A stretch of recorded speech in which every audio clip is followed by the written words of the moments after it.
I sneaked out of the press conference because I wanted to have a first look at the Trek Super Commuter Plus. And to be honest, doesn't this look damn sexy? This is not like the e-bikes we normally go to work with. Of course, you can see the battery pack is missing, but that will be on my bike that is waiting outside for me in a few minutes' time for my first test drive.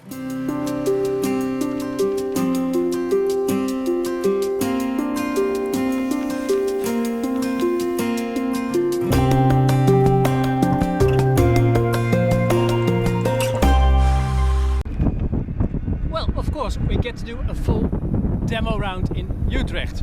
Not the most sexiest area around the trade center, but though I'm on one of Trek's new commuters. First I'm riding on the 25 km/h version, not on the Plus. The big difference is, well, on this bike I don't have to wear a helmet.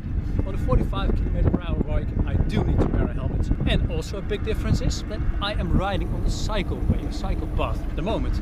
With the speed pedelec you're not allowed to go here. You have to do the same as mopeds or motorbikes or cars. You have to follow the main road. First impression of the 20 km/h bike, stiff frame, should be the same as the speed bike. And it rides a bit like a mountain bike. But that's definitely what we want.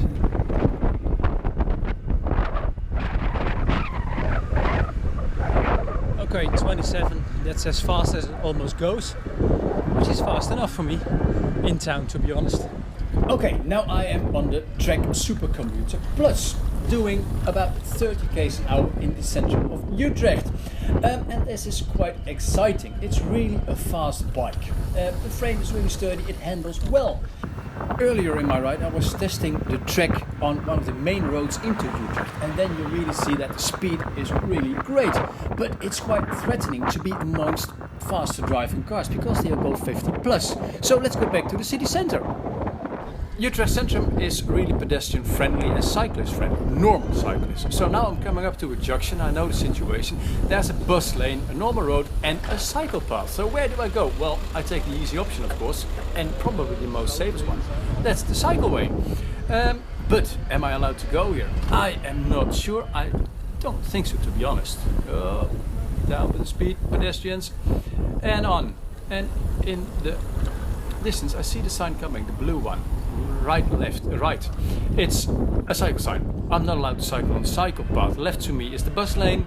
I see a car driving there in the distance, so well, let's take the bus lane. There's so many traffic signs here that you don't always see what is going on. And then in the distance there's a truck coming. Does he know my speed? Can he anticipate? He definitely cannot anticipate. So full on the brakes. Thank God they're good. And then what's the option? Of course the cycleway again. That feels for me the most safest one. The helmet doesn't protect you from everything. And then onto the right, definitely a street where I'm not maybe allowed to go into, but there are cars there, so I'm allowed to drive here, to ride here. And then again a one-lane traffic. This is Centrum Utrecht. Hey, one lane, what's that car doing? Okay. The Bosch engine is really powerful and responsive. And Trek claims a battery life between 30 and 195 kilometers. Depending of course if you're riding in eco mode or continuously in turbo. And then this is the end for me at the moment. So let's continue to a place to review the bike. After a good part of the afternoon on the Trek Super Commuter Plus, I can say one thing for sure. This is a great bike. The frame, it's sturdy enough to handle high speeds, the brakes are very capable, the 11 gears are way enough in the Netherlands. The riding position is very comfortable if you do long distance from home to work and in the evening from work back to home. On the longer distances you can make really the high speeds you want. If it's getting crowded like here in the center of Utrecht, you really have to think about where you're going.